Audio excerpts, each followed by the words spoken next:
Baik, Assalamualaikum warahmatullahi wabarakatuh. Perkenalkan, nama saya Windeka Putri Yusuf dengan NIM 220404502074 dari Bimbingan dan Konseling kelas BK Angkatan 22 kelas BKB. Baik, jadi video ini bertujuan untuk memenuhi tugas akhir semester mata kuliah penelitian kuantitatif. Adapun judul yang akan saya presentasikan hari ini yaitu efektivitas bimbingan kelompok dalam meningkatkan kepercayaan diri di SMP Negeri 18 Makassar. Nah, di dalam proposal ini terdapat 3 bab, yaitu yang pertama bab 1 atau pendahuluan, di mana di bab 1 ini terdapat latar belakang, rumusan masalah, tujuan penelitian, dan manfaat penelitian. Di bab 2 yaitu kajian pustaka, di mana kajian pustaka ini terdapat tinjauan pustaka, kerangka berpikir, dan hipotesis. Dan yang terakhir yaitu bab 3 yaitu metode penelitian. Nah, baik, jadi untuk langsung saja kita memasuki bab pertama, yaitu pendahuluan. Nah, latar belakang saya mengambil judul ini karena sebagaimana yang kita ketahui bahwa peserta didik itu merupakan tujuan dan subjek pendidikan. Peserta didik dikatakan sebagai tujuan pendidikan karena perubahan sikap mereka merupakan tujuan dari pendidikan. Nah, peserta didik dikatakan subjek penelitian karena dia itu inti dari pendidikan. Meskipun tanpa pendidik, mereka itu masih bisa belajar. Nah, peserta didik tidak hanya belajar untuk mencapai potensi dan mengasah kemampuan materinya saja di sekolah, tapi dalam dunia pendidikan, peserta didik juga dituntut untuk membina hubungan sosial yang baik dengan banyak orang di lingkungan sekolah maupun di lingkungan sekitar. Nah, peserta didik harus berinteraksi dan berkomunikasi dengan teman sebaya, guru-guru, dan semua perangkat yang ada dalam sekolah. Nah, untuk itu peserta didik itu kan tidak hanya dituntut untuk berprestasi secara akademik, tetapi juga harus mampu membina hubungan sosial yang baik di lingkungan sekolah. Nah, interaksi sosial sangat penting dalam proses pembelajaran dan penyesuaian diri. Nah, namun setelah saya melakukan asistensi mengajar di SMP 18 Makassar, terdapat masalah menurunnya interaksi sosial siswa, seperti kurangnya kerjasama, tidak saling menghargai, dan seringnya terjadi konflik antar teman. Nah, hal ini menjadi alasan perlunya penelitian tentang dengan ini saya mengangkat judul atau permasalahan layanan bimbingan kelompok untuk meningkatkan interaksi sosial di SMP Negeri 18 Makassar. Nah, itulah melatar belakangi saya mengapa saya mengambil permasalahan ini. Selanjutnya,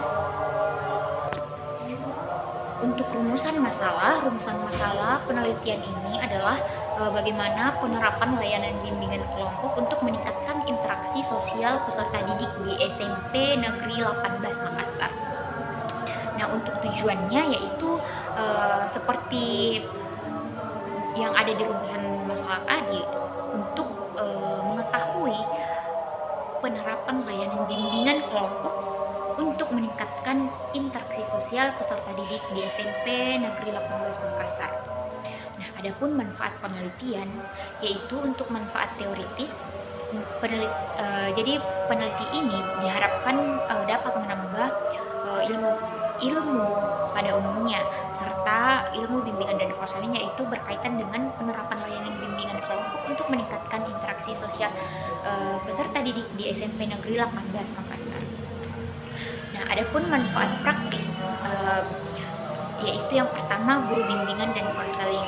Nah, penelitian ini diharapkan bisa memberikan pemahaman bagi guru bimbingan dan konseling tentang kompetensi dan kinerja dasar yang harus dimiliki oleh guru BK dan dalam layanan bimbingan dan konseling. Nah, yang kedua kedua, untuk peserta didik, jadi penelitian ini diharapkan mampu menambah wawasan tentang guru BK di sekolah agar membuat peserta didik memahami keberadaan dan kinerja guru BK di sekolah. Baiklah, selain itulah tadi pembahasan dari bab 1, mulai dari latar belakang, rumusan masalah, tujuan, dan manfaat. Selanjutnya kita memasuki bab 2, yaitu tinjauan pustaka, kerangka pikir, dan hipotesis. Nah, adapun kajian pustaka yang pertama itu membahas tentang layanan bimbingan kelompok. Seperti yang bimbingan kelompok itu merupakan salah satu teknik bimbingan yang berusaha membantu individu agar dapat mencapai perkembangan secara optimal sesuai dengan kemampuannya, bakat, minatnya, serta nilai yang dianutnya. Nah, bimbingan kelompok juga dapat diartikan sebagai bentuk usaha yang dilakukan untuk membantu individu menyelesaikan masalah kesulitan pada diri konseli dalam menyusun rencana atau mengambil keputusan. Adapun tujuan layanan bimbingan kelompok yaitu tujuan bimbingan kelompok untuk membentuk pribadi dan menunjang perkembangan anggota kelompok. Selanjutnya, fungsi layanan bimbingan kelompok.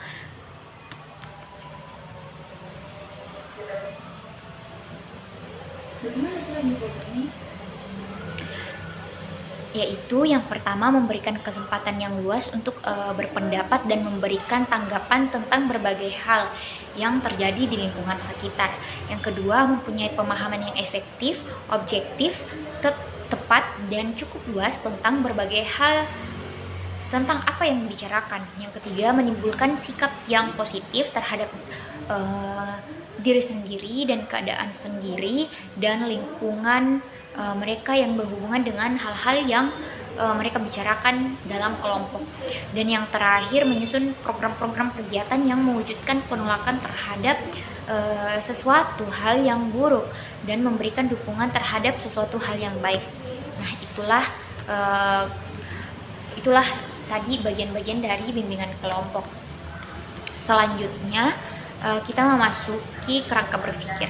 Jadi di kerangka berpikir ini ada permasalahan umum, rendahnya interaksi sosial, lalu kepercayaan diri, lalu interaksi sosial, lalu terjadilah bimbingan kelompok.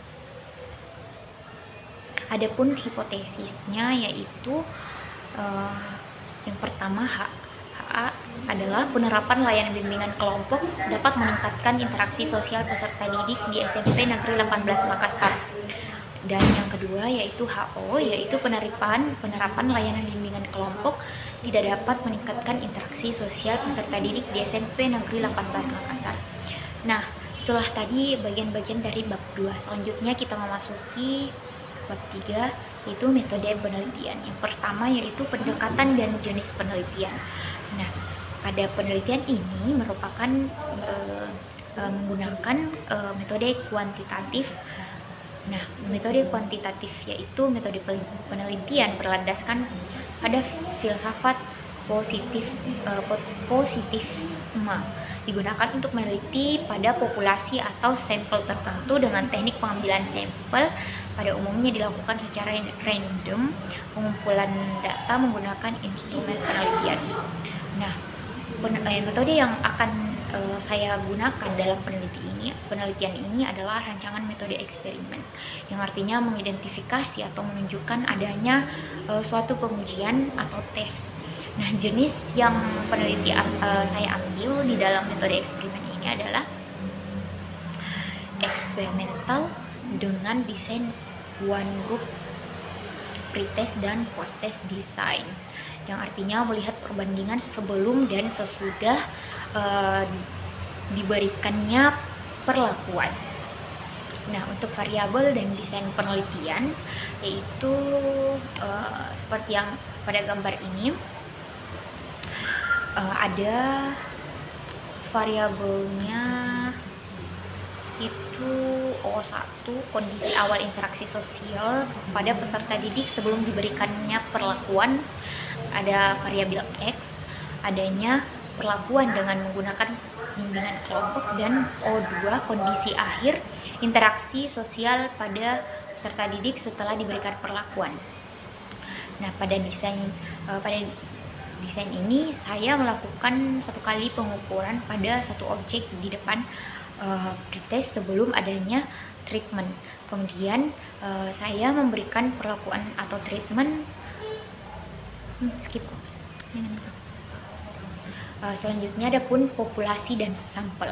Nah, populasi adalah wilayah generalisasi yang terdiri atas objek, subjek yang mempunyai kualitas dan karakteristik tertentu yang ditetapkan oleh peneliti untuk dipelajari dan kemudian ditarik kesimpulannya. Nah, populasi seluruh data menjadi perhatian kita dalam suatu ruang lingkup dan waktu yang kita tentukan. Nah, populasi dalam peneliti ini yaitu peserta didik kelas 7.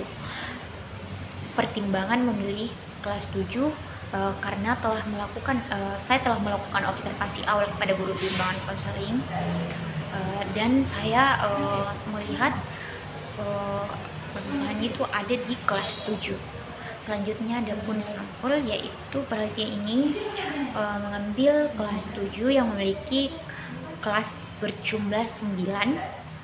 Maka di sini peneliti hanya mengambil 2 kelas saja dari kelas 7, dan jumlah peserta didik dalam kelas 7 itu ada dalam satu kelas itu ada 36 peserta didik.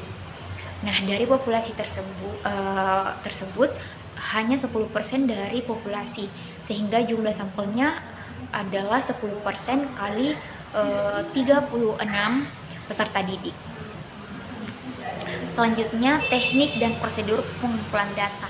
Nah, dalam mengelola data dan menganalisa data, peneliti saya menggunakan prosedur